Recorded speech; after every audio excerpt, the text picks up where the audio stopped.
He deliberately smeared mud all over his body, then held his breath and waited for the monster to come. Sure enough, just as he expected, even when the monster passed right by him, it never noticed he was there. To make sure this method was foolproof, Jimmy grabbed a vine and swung to another tree, deliberately exposing his position. The monster instantly sensed his presence and immediately began searching the area, but Jimmy was nowhere in its sight. This gave Jimmy the idea of challenging the monster. The odds of winning were still very low, but he was willing to give it a shot. So at first light, he started building traps. First, he tied the sharpened wooden sticks one by one onto dry branches. Then he stretched the vines from those branches down into a pit below and covered it with leaves. After that, he used vines to slowly hoist a 1-ton log up into the air, positioning it to hang directly over the pit. Finally, he wedged the bamboo stick that held the vine into the bottom of the pit, creating a simple trigger mechanism. But these 2 traps weren't enough to deal with the monster. That night, he used every ounce of strength to bend a branch, then connected both ends with a vine, making a powerful bow.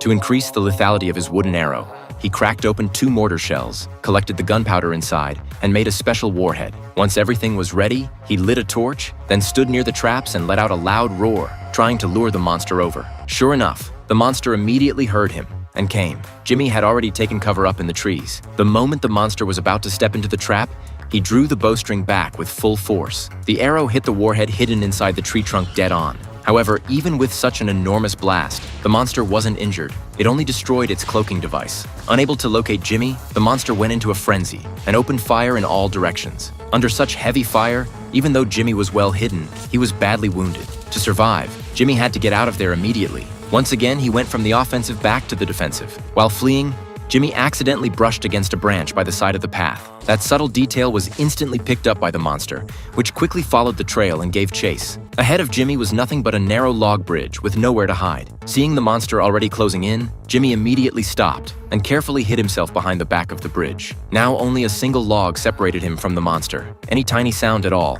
and he would be discovered. Only when he saw the monster gradually move away did Jimmy dare to breathe. Then he quickly dove into the water, hoping to swim to safety. But the river completely washed off all the mud on his body. The moment he climbed ashore, the monster appeared immediately and pinned him against a tree trunk with its iron claws.